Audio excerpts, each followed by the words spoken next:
Hey guys, today we're going to be working on some beanies. At the end I'll show you guys a price breakdown and I'm going to tell you why knockdown stitches are very important, so stay tuned.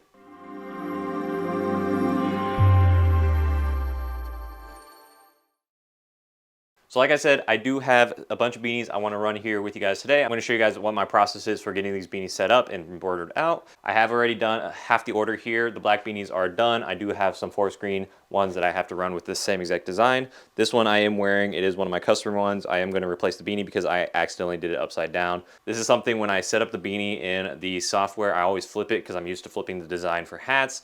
But the way I have it set up, I don't actually have to flip it and it will still come out right side up. I do want to show you guys how I have everything set up and how I'm running these, but for the time being, I am going to be only running one machine, so it is going a little bit slower. This is mainly because I only have one spool of this color that we're using here, this gold color, so unfortunately I can't run both machines, but it is going to be okay. So let me turn my camera around and show you guys the setup that I have for beanies. This is going to be pretty much my setup for whenever I'm running beanies. Sometimes I do like to just use the hoop and a backing holder rather than pulling out the whole fixture. But for today, because I had so many, I am going to be using the fixture and I'll show you how I get that set up as well. I am going to be using all four of my 5.5 by 5.5 hoops. Although, like I said, I am only going to be using one machine, so I can't really rotate them all. It's going to be nice to just have them all set up and ready to go. So as the machine's running, I have 3 more waiting for me so I can go and do some other stuff while I'm waiting.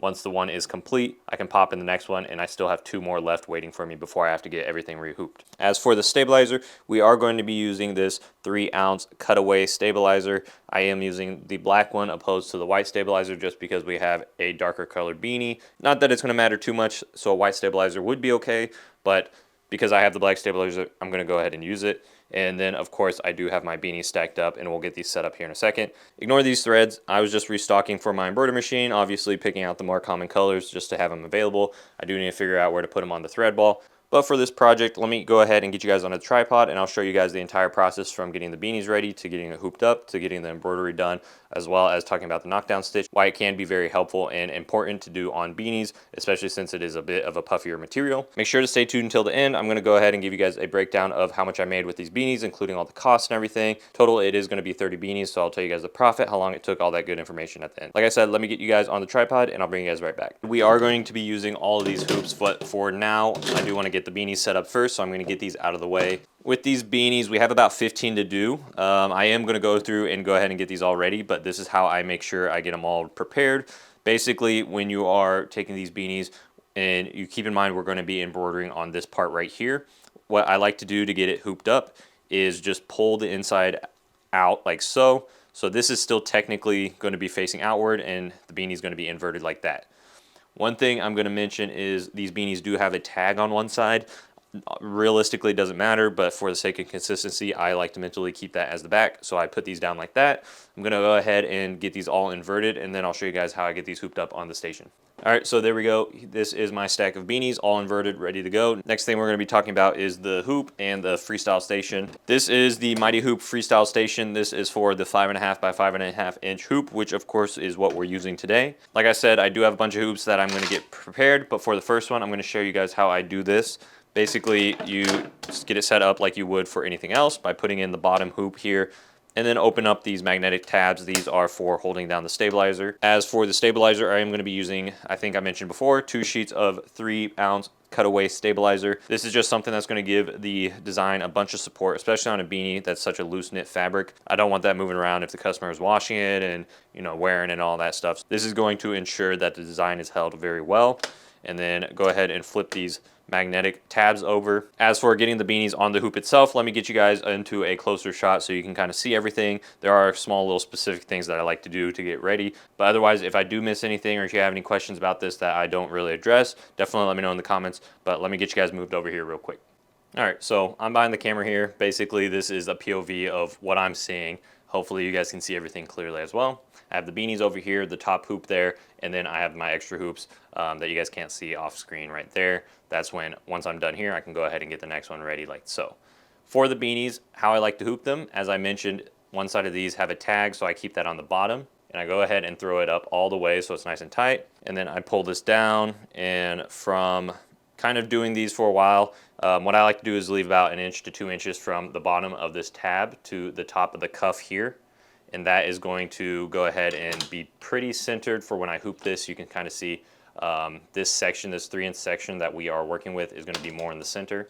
One of the issues you can come across when you are using something like this is that the beanie itself will be too stretched out. So you can go ahead and get it embroidered, and when you take it off, it's going to want to scrunch back in, and it's going to look super distorted. To kind of help prevent this, what I like to go ahead and do is bring all the excess material to the top by kind of moving the fabric around to the front side, if that makes any sense, and then smooth it out as much as possible so that way it kind of sits as natural as it can. Once we are happy with that, I'm going to go ahead and throw the top hoop on. Make sure, depending on the machine, for the Melcos, this is going to be the side that slides in like this, because the arm has to go through the opening of the beanie. If you have this backwards or the wrong way around, the arm actually can't get through. So make sure you go ahead and get that in properly, and then once everything is lined up, basically you just slam that down. I do have a little bit of a bulge here. This is just from the cuff. So again, this is where I know that I need to be embroidering. It is a little bit high, but honestly what I'm looking for in this case is not for this to be exactly centered, because I can adjust that on the machine later. I'm making sure that this is as equal as possible and it's flat. So when I embroider the design, the beanie's not crooked, the design's not going to come out crooked or anything like that as well either. Depending on how hard you slam it down, right now it's down.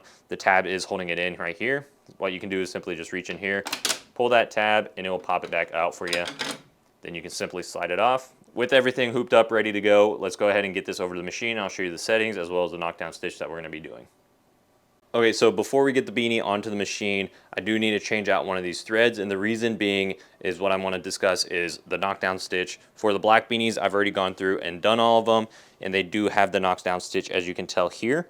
It is going to be hard to tell, but it's going to be this essentially black portion surrounding the design that kind of outlines it a little bit. It's not a fill. Basically what this is kind of a crosshatch pattern to flatten down the beanie, so that way when you get the design down, you get all the crisp detail in it without having to worry about stitches sinking into the beanie itself. For these green ones, I'm going to have to find, since I don't have a forest green on here, I do have a green, but it's a little bit too bright. I do have to kind of see which one of these work the best, and it doesn't have to be exact. Probably just one of these darker ones should be good enough. So I'm going to go ahead and put the camera down and get this swapped out for one of these here, and then I can show you guys the file and how I have everything else set up. As for the design itself, you can see a little bit better here how it is just a cross pattern. It's not a complete fill on the knockdown stitch. If it was a complete fill, not only one, would it be a ton of stitches, two, it would just add a lot of bulk. Whereas for the knockdown, being able to do this crosshatch pattern is going to save a lot of time, save a lot of stitches, and it's still going to get the same results. As for the active feed, 6 to 8 is going to be perfect. I'm going to put it at 6 for now. Well, I'm going to bump it up to 8. If I have issues with that, I can always bump it down, but 8 should be fine. Other than that, everything else is pretty standard. I already have the color selected. I just need to get the beanie in the hoop, so let's go ahead and do that. And then all we have to do is hit that little green button, and it will go ahead and embroider. So one quick thing I wanted to say before we actually got to the design is placement. Because of how we went ahead and pulled this on tightly for the fixture, this is going to be pretty much centered. As for placement up and down, what I'm going to be doing typically is see if I can get this laser focused. See that little red laser on, off in the middle there. Basically, I'm going to try and get that as centered as possible. Again, remembering that this little ridge that we had right here is going to be the bottom of the cuff. What I can also do is a quick little trace here to see how high that goes up. So when I am doing that trace here, what I'm looking for is for that laser to come up pretty much as close as possible as it can get to the edge here without going over. But I do want to give a couple millimeters of space just to make sure that the design itself is actually going onto the beanie and not coming off, because then that would be a wasted beanie here. Let's go ahead and again hit the trace here.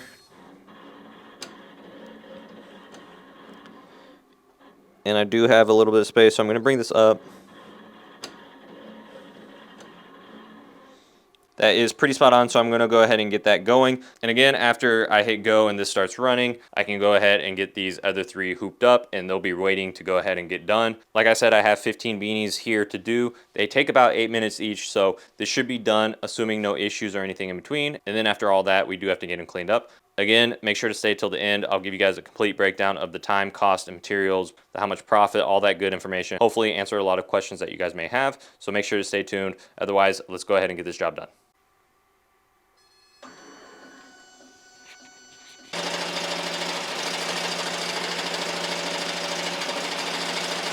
So I did want to pause it real quick. It did get a couple stitches of gold, but as you can see here, that's the knockdown stitch, and that's the reason why they call it, of course, is because it's going to knock down the puffiness of the beanie itself and give a nice flat, even surface for the embroidery to sit on. I think after that, that's all the talking I really need to do for the setup at least, so I'm just going to go ahead and let this play out, and let's get some embroidery done.